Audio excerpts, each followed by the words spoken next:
তুমি এতক্ষণে আসলে, তোমার জন্য কতক্ষণ ধরে আমি ওয়েট করতেছি। থাক হয়েছে, আমার জন্য আর ওয়েট করা লাগবে না। কালকে তুমি স্কুলে যাওয়ার সময় যে বাজার চড়ে গেছিলে, ওই বাজার মধ্যে এক সিঁড়ির থেকে নাম্বার চাইছিলে গে। কি রে, আমি নাম্বার চাইলাম ওর কাছ থেকে, আর ইন কেমনে জানলো?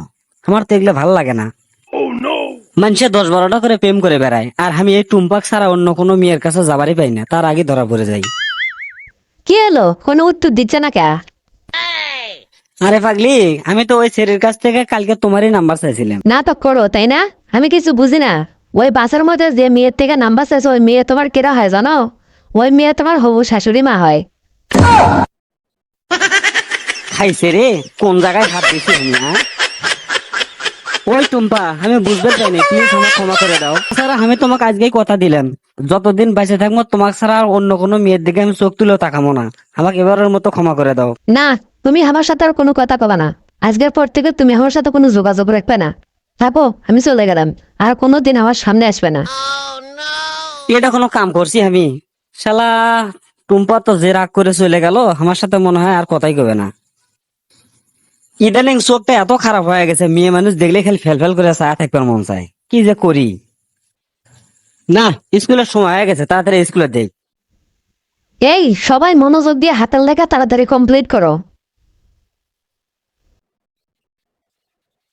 কি যে করি, টুম্পার টেনশন মাথার মধ্যে বাই হচ্ছে না। আর এদিকে তো ম্যাডামে খালি প্যারা দিচ্ছে লেখার জন্য, ভাল লাগে না রেগলে। অফিস লেখাপাত দেখি চিন্তা ভাবনা করো। তাছাড়া তুমি প্রত্যেকদিন ক্লাসের মধ্যে আসে খালি মাথায় হাত দাও, কানে হাত দাও। সমস্যাটা কি? প্রত্যেকটা দিন তুমি এরকম করো কে? কিসের এত টেনশন তোমার? আর এই বয়সে তোমার এত টেনশন কিসের? ম্যাডাম, টেনশন কি আমি এমনি করি? টেনশনই আমাকে প্যারা দেয় টেনশন করার জন্য। আমরা ছোট থেকে বড় হলাম, টেনশন কি জিনিস বুঝে পেলাম না। আর তুমি এই বয়সে টেনশন ফিল করো? আচ্ছা বলো তো, টেনশন কাকে বলে? ম্যাডাম, মনে করেন আজকে এই ক্লাস শেষ করে আপনি বাসার দিকে চলে যাবেন, কিন্তু রাস্তার মধ্যে যাইতে দেখছেন হঠাৎ করে সেই জোরে বৃষ্টি এলো। আপনি বৃষ্টির পানির থেকে বাঁচার জন্য একবারের মধ্যে যাই উঠলেন, কিন্তু বৃষ্টি তো পড়তেছে সেই হারে, কোনো ক্রমে বৃষ্টি থামতেছে না।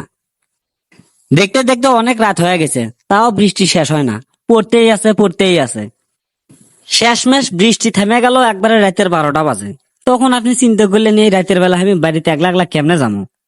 তার কিছুক্ষণ পরে বাড়িওয়ালা এসে আপনাকে জিজ্ঞেস করলো, ম্যাডাম, আজকে আপনার বাড়ি যাওয়ার দরকার নাই এত রাতে, আপনি এই বাসাতেই থাকতে পারেন। কোনো কিছু যদি মনে না করেন তাহলে এখানেই থাকেন। তখন আপনি চিন্তা করলেন এত রাতে আমি বাসাতে একলা একলা কেমনে যাবো, অবস্থায় এই জায়গাতেই থেকে যাই। তাই বাধ্য হয়ে বাড়িওয়ালার কথা মতো ওই বাড়িতে থেকে গেলেন। সকালবেলা ঘুম থেকে উঠে আপনি ফ্রেশ ট্রেশ হয়ে বাড়ি চলে গেলেন, কিন্তু তার কিছুদিন পর আপনি কোনো কিছু ঠিক মতো খাইতে পারতেছেন না, কোনো কিছু খাইতে গেলে খালি বমি বমি করতেছেন, খালি বমন করেন। তখন চিন্তা ভাবনা করে ডাক্তারের কাছে চলে এলেন। এদিকে বিদেশ থেকে আপনার স্বামী আপনাকে ফোন দিয়ে বলতেছে তাড়াতাড়ি ভালো ডাক্তারের কাছে যাও, যা দিয়ে পরামর্শ নিয়ে ওষুধপাতি খাও। তাই আপনি আপনার স্বামীর কথা মতো ভালো ডাক্তারের কাছে চলে গেলেন, কিন্তু ডাক্তার চেক আপ করে আপনাকে বললো আপনি প্রেগনেন্ট। ডাক্তারের কথা শুনে তো আপনি মহা টেনশনের মধ্যে পড়ে গেলেন। তখন আপনি চিন্তা করলেন আমার স্বামী আজকে 10 বছর ধরে বিদেশ থাকে, তাহলে আমি প্রেগনেন্ট হলাম কেমনে।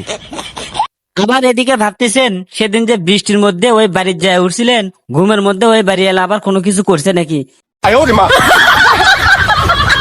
এদিকে বিদেশ থেকে আপনার স্বামী যখন জানতে পারছে আপনি প্রেগনেন্ট, তখন তো সেই ধরনের রাগ হয়ে গেছে, আপনি ফোন দিয়ে গালাগালি শুরু করছে। আর বলতেছে, শালি, আমি 10 বছর ধরে বিদেশ আছি, তাহলে তুই কেমনে প্রেগনেন্ট হলি।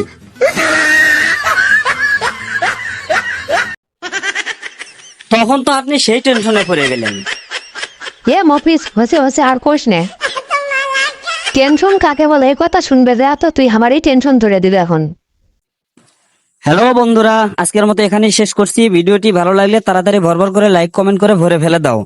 আর এরকম আরো মজার মজার ভিডিও পেতে আমাদের উত্তরবঙ্গের আড্ডা চ্যানেলটি সাবস্ক্রাইব করে এবং পাশে থাকা বেল বাটনটি চেপে রাখুন। ভালো থাকুন, সুস্থ থাকুন, আবার দেখা হবে পরবর্তী ভিডিওতে।